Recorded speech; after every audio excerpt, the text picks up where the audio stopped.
మొన్న ఒకసారి మీరు సాక్షి పేపర్ చూస్తే ఎన్ని వందల కోట్ల రూపాయలు అల్టిమేట్ ఇచ్చుకున్నారు. భారతీయ సిమెంట్ మొత్తం ప్రభుత్వ కార్యక్రమాలకు అన్ని ఇచ్చుకునే పరిస్థితికి వచ్చారు. నేను అది మాట్లాడడం లేదు. ఇప్పుడు హెరిటేజ్ని తీసుకొచ్చారు. నేరస్తులు ఏ విధంగా దెబ్బతీయాలని ప్రయత్నం చేస్తారు అనేదానికి హెరిటేజ్ ఇదే డైరీ, ఇక్కడ జరిగింది గీ, ఏ విధంగా ముడిపెట్టచ్చునో ఆలోచించుకొని బురదజల్లే కార్యక్రమాన్ని శ్రీకారం చుట్టారు. 20 లక్షల లీటర్ల పాలు ఎవ్రీ ఇయర్ వాళ్ళు చేసి ఎవ్రీ డే ఆపరేట్ చేస్తారు. వేయాలనుకుని డైరెక్ట్గా ఇచ్చి కానీ డొంక తిరుగుళ్ళు ఇంకో కంపెనీలు వేయాల్సిన పని లేదు. అది ఎట్టి పరిస్థితుల్లో జరగదు.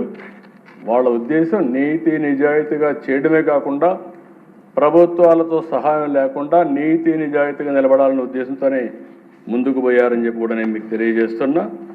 ఇక్కడ నిన్నే హెరిటేజ్ని తీసుకొచ్చి ఒక పక్కన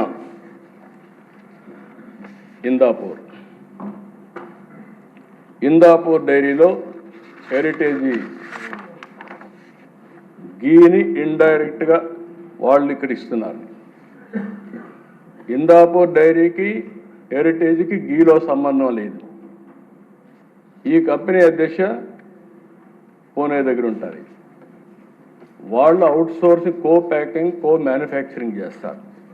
కో మ్యానుఫ్యాక్చరింగ్ ఒకరికే కాదు, మదర్ డైరీకి చేస్తున్నారు, బిటానియాకి చేస్తున్నారు, హిందుస్థాన్ యూనిలివర్కి చేస్తున్నారు, ఆయుర్వేద గీ తయారు చేస్తున్నారు, పతాంజలికి ఇస్తున్నారు, లాక్టలిస్ చేస్తున్నారు, DMart, Reliance, Tata star, Domino's, Dodla, Hatsun, GBR, GRB, తర్వాత ఫైనల్గా వచ్చే కొందికి అమూల్ హెరిటేజ్కి ఇస్తున్నారు. అది హెరిటేజ్ కూడా చీజ్, యూహెచ్టీ, ఎస్ఎంపి చేయించుకుంటున్నారు వాళ్ళ దగ్గర.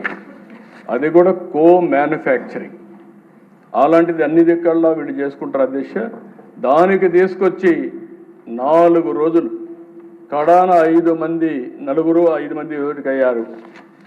రాజమండ్రిలో కల్తీ పాలు దాగా 5 మంది చనిపోతే అది కూడా చర్చించకుండా హౌస్ను స్టాల్ చేస్తే బాధ్యత కలిగిన ప్రభుత్వంగా ఈ హౌస్లో, కౌన్సిల్లో ఆ స్టేట్మెంట్ ఇచ్చింది ఎన్డీఏ ప్రభుత్వం.